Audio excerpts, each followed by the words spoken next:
Let's say we have a fresh device, a new device. So I am taking one router R3. I will connect it with the switch. I would connect a 00 to switch. It is now connected. It's a new router. Now I will turn it on. Here I can see the status. As of now it's turned off. I have clicked. Now it's green. That means the router is started. I am double clicking.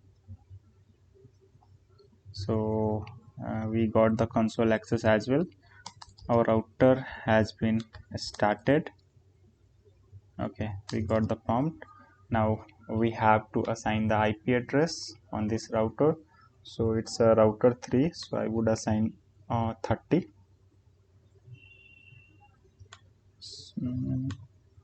Okay, 192.168.50.30/24 I am using.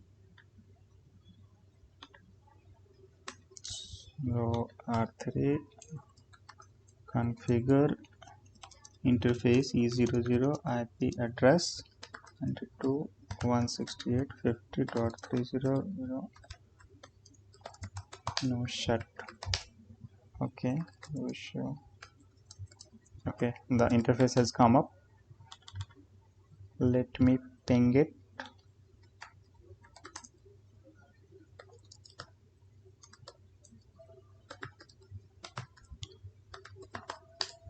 Okay, so it's reachable.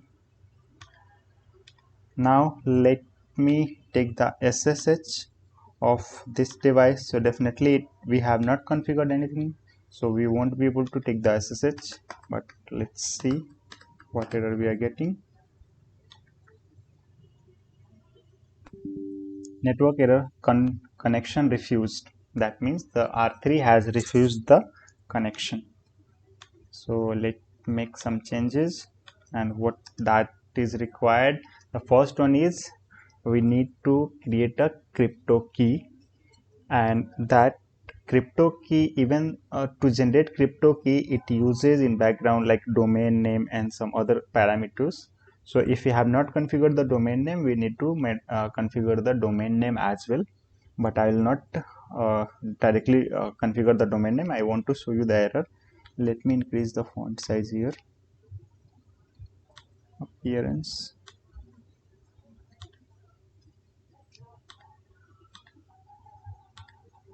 Okay, so crypto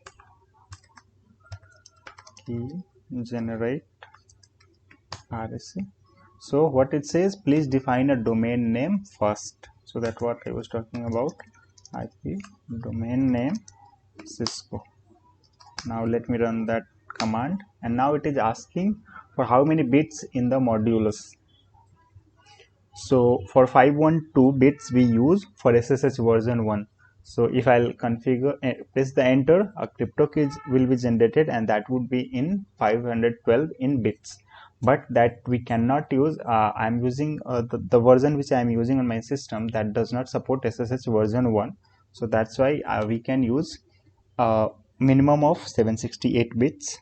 So I'll be going with 1024, and then a crypto key has been generated.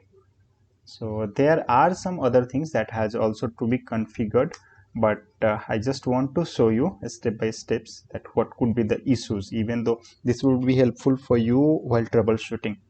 Now I will be coming here, and then I'll log in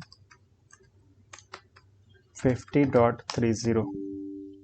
Again we are getting remote side unexpectedly closed network connection. Now remote side has refused the connection or closed the connection. Let's see, whenever we are using this SSH, those configuration are found in VTY. Okay, that is generally on the bottom. So let's see the configuration.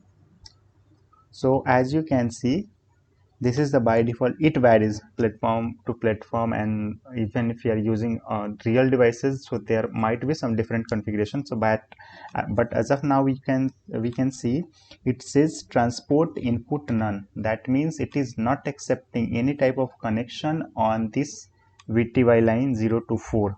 So I have to make the changes on that line VTY 0 to 4, and then transport input, and here we can modify like telnet, SSH. So I'm pressing control, a question mark. So here all protocols, there are multiple, so what we use mostly is telnet and SSH.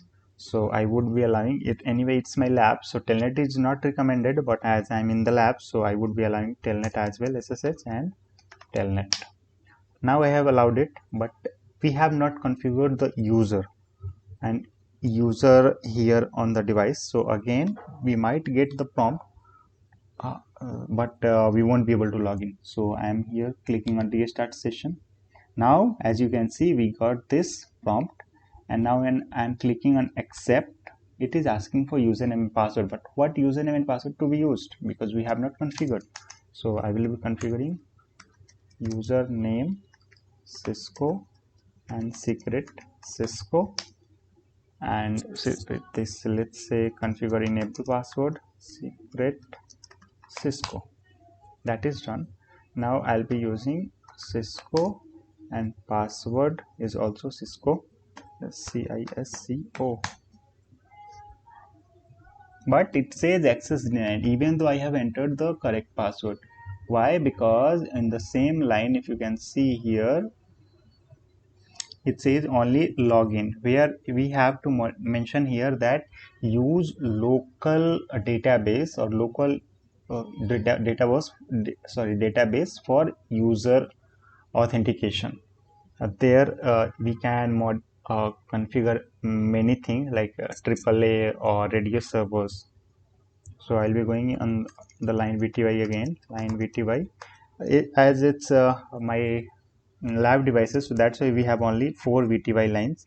On mostly Cisco devices we see 0 to 15, and some latest version of, latest devices even have a line, what I have seen, up to 99, as I remember it was 99, no, 31, yes, 31 line, the maximum I saw in one of the switch actually.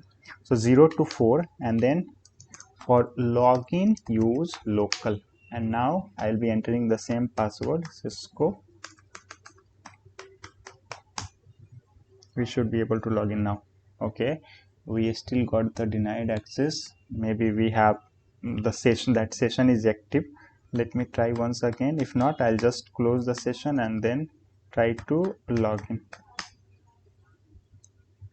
Okay, if unexpectedly close the connection, I'm just restarting the same session. Press, and hopefully we would be able to log in into this one, Cisco, CISCO. Now as you can see I am able to log in. So this is how you can configure the SSH on any new device.